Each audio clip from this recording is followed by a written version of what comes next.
Alors, on va rester dans les GEPA, dans les Chirurg-Strauss, avec l'étude de Menritzeg, qui, comme vous le savez, est un PHRC 2015. Là, on n'est plus à la phase de traitement d'induction, mais en traitement d'entretien. C'est une étude prospective contrôlée en double insu, PHRC 2015. Alors, on a appris beaucoup de choses grâce aux études du GFEV, notamment avec le suivi à long terme des patients qui ont été inclus dans l'étude Chuspan et l'étude Chuspan 2. On a appris que les rechutes de vascularite étaient loin d'être rares si on baissait les corticoïdes, et surtout dans les 2 premières années, qui sont vraiment la période à risque pour cette rechute de vascularite.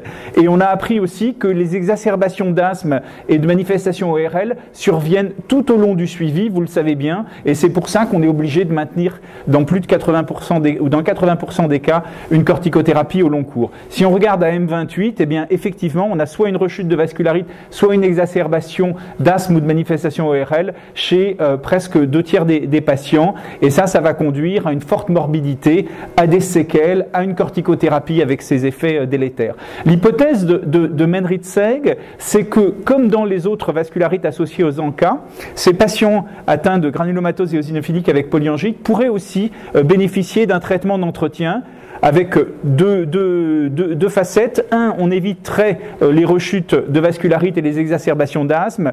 Et deuxièmement, on permettrait ainsi une épargne cortisonnée. Alors Benjamin vous a montré la diapositive de l'étude italienne montrant 100% de suivi sans rechute quand les patients recevaient 500 mg tous les 6 mois comme dans Menritzan. Donc je ne vous remontre pas ça. Donc on avait des arguments qui étaient des arguments de faible niveau de preuve. Depuis, il y a eu l'étude anglaise qui est en train d'être accepté dans RMD Open et qui montre à peu près la même chose, et cette fois-ci c'est en entretien, avec peut-être un bénéfice supplémentaire sur également les exacerbations d'asthme et d'ORL chez les patients qui ont étude rétrospective été traités par rituximab tous les 6 mois pendant à 500 mg.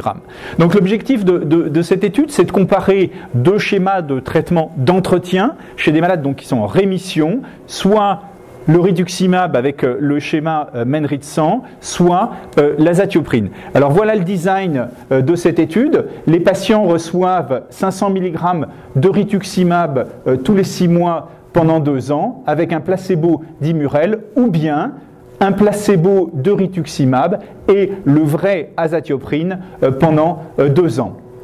La corticothérapie est diminuée parallèlement autant que faire se peut dans les 2 bras, selon un protocole préspécifié, et l'évaluation a lieu à M28, et le critère principal d'évaluation, c'est le même que celui de MIRA, c'est-à-dire le nombre cumulatif de semaines où le patient va rester en rémission de sa vascularite, avec un BIVAS égale 0, et sans avoir besoin d'une corticothérapie supérieure à 7,5 mg par jour. Les calculs d'effectifs montraient qu'il fallait 49 patients dans chaque bras pour obtenir une réponse. Et les critères d'inclusion sont le fait d'avoir une granulomatose éosinophilique avec polyangite, d'avoir fait une rechute de vascularite, pas une poussée d'asthme, une rechute de vascularite au cours de l'année précédente, d'avoir reçu pour cette poussée de vascularite un traitement conventionnel, qui peut être par exemple celui de Réovas, et juste avant l'inclusion, pendant 1 mois, d'avoir une corticothérapie à une dose stable, qu'on ait ou qu'on n'ait pas d'ANCA. La première inclusion a eu lieu il y a 1 an, il y a 20 patients qui ont été inclus dans cette étude.